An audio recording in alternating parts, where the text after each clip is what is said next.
외국인이 한국에 처음 발을 딛는 순간 가장 먼저 마주치는 건 관광지가 아니라 이상할 만큼 잘 굴러가는 일상입니다. 공항을 나서자마자 길은 깨끗하고 표지판은 친절하고 사람들은 조용히 흐름을 만듭니다. 더 신기한 건 그 흐름이 어디에서도 끊기지 않는다는 점이죠. 영국에서 온 커플 아담과 야즈가 한국에서 계속 같은 말을 반복한 이유도 딱 그거였습니다. 여기 왜 이렇게까지 잘 돼 있어? 두 사람의 여행은 부산에서 시작됩니다. 숙소에 들어가자마자 방을 꼼꼼히 살피던 아담이 창문 옆 작은 장치를 발견하죠. 야즈는 대수롭지 않게 넘기려 했지만 아담은 검색을 합니다. 완강기는 비상 상황을 대비한 안전장치라는 걸 알자 둘은 동시에 놀랍니다. 이런 것까지 준비해둔다고? 한국은 무슨 일이 터진 뒤에 수습하는 나라가 아니라 가능성이 보이면 먼저 대비해두는 나라처럼 느껴졌던 겁니다. 밖으로 나오면 한국의 일상 시스템이 본격적으로 시작됩니다. 두 사람이 가장 먼저 향한 곳도 관광지가 아니라 편의점이었습니다. 얼음컵을 짚고 음료를 골라 즉시 마시는 그 과정이 외국인들에겐 문화 충격이에요. 선택지가 많고 속도가 빠르고 무엇보다 공간이 깔끔합니다. 편의점이 단순한 가게가 아니라 생활을 10초 만에 보여주는 장소처럼 보이는 거죠. 이때부터 아담과 야즈는 한국을 관광이 아니라 생활로 이해하기 시작합니다. 그런데 그때 휴대폰이 울립니다. 재난 문자입니다. 한국에 온 뒤 여러 번 받았다는 두 사람은 순간 심각해집니다. 하지만 번역해보니 파업 안내, 강풍주의 같은 내용이었죠. 여기서 외국인들이 느낀 건 한국은 좀 과하게 조심한다가 아니라 일상이 무너지기 전에 먼저 알려준다는 안정감이었습니다. 과잉처럼 보여도 덕분에 더 안전하게 돌아가는 나라처럼 보였던 겁니다. 이 장면에서 외국인들이 느낀 감정은 단순한 안도감이 아니었습니다. 이 나라는 국민을 귀찮게 해서라도 지키려는 나라구나라는 인식이었죠. 위험이 닥쳤을 때 책임을 개인에게 떠넘기는 대신 시스템이 먼저 나서서 알려주고 대비하게 만드는 구조. 그래서 한국에서는 큰 사고가 드물고 사람들은 불안보다 일상에 더 집중할 수 있습니다. 이런 차이는 여행을 며칠만 해봐도 체감됩니다. 외국인들이 한국을 편하다고 말할 때 그 말 속에는 단순히 교통이 좋다는 의미보다 이 나라에선 내가 보호받고 있다는 감각이 함께 들어 있습니다. 그리고 그 감각이 쌓이면서 한국은 점점 구경하는 나라가 아니라 살아보고 싶은 나라로 인식되기 시작합니다. 한국 여행을 하며 두 사람이 가장 많이 말한 건 깨끗하다였습니다.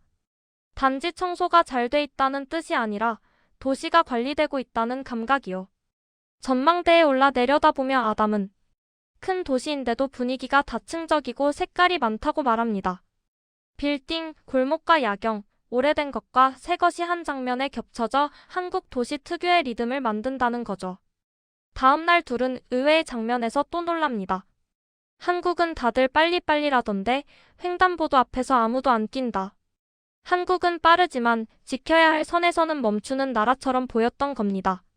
이 속도와 질서의 결합이 외국인들에겐 가장 낯선 장점입니다.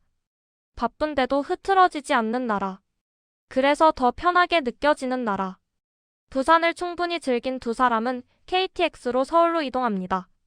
진짜 충격은 속도가 아니라 표 검사가 없었다는 점이었죠.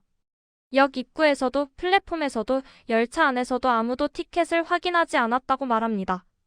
여행자가 체감한 인상은 단순합니다. 여긴 기본값이 실내인가?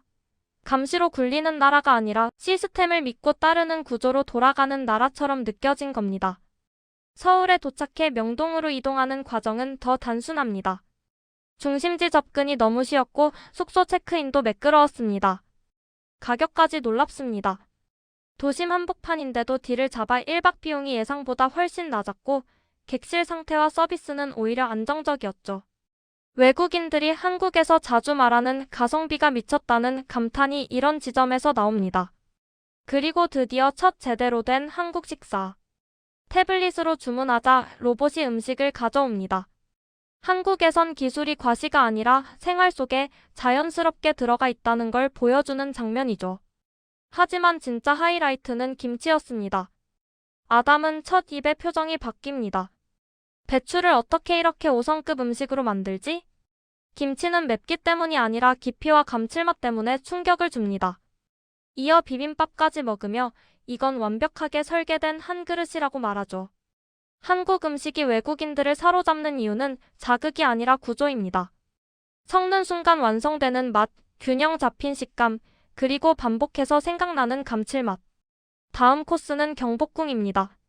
한복을 입으면 입장료가 무료라는 정보를 알자 두 사람은 바로 대여점으로 달려갑니다. 한복을 입는 순간 관람이 체험으로 바뀌죠. 전통이 유리 진열장에 있는 게 아니라 입고 걸어다니며 현재가 되는 방식이라는 걸 외국인들은 여기서 처음 체감합니다. 북촌 한옥마을에서도 여긴 사람이 실제로 사는 곳이니 조용히라는 안내가 곳곳에 붙어 있고 한국이 관광객을 받으면서도 생활을 보호하려는 장치를 갖고 있다는 점이 인상으로 남습니다. 저녁에 다시 명동으로 돌아오면 한국의 밤이 폭발합니다. 포장마차와 골목의 불빛 끝없이 이어지는 음식. 김밥과 김치만두, 핫도그, 떡볶이를 먹으며 아담은 확신합니다. 김치는 지구에서 제일 좋아하는 음식 중 하나. 떡볶이는 맵다고 난리를 치면서도 중독성 있다며 끝까지 먹습니다. 한국의 맛은 단순히 맛있다로 끝나지 않고 감각을 남긴다는 걸 보여주는 장면이죠. 이 여정에서 아담과 야즈가 끝까지 놓치지 않은 결론은 하나입니다.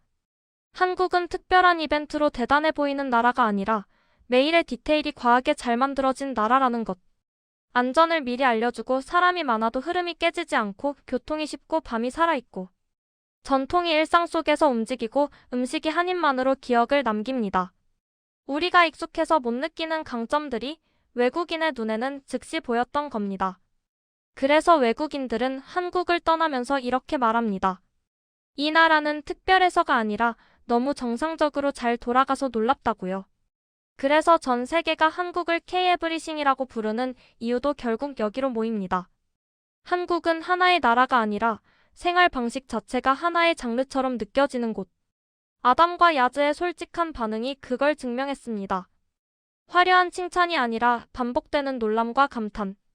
그것만으로도 충분했습니다. 다음 영상에서도 해외 시선으로 다시 발견되는 한국의 순간들을 더 강하게 모아 돌아오겠습니다. 영상이 조금이라도 마음에 남으셨다면 구독과 좋아요 한 번으로도 큰 힘이 됩니다. 끝까지 시청해주셔서 감사합니다.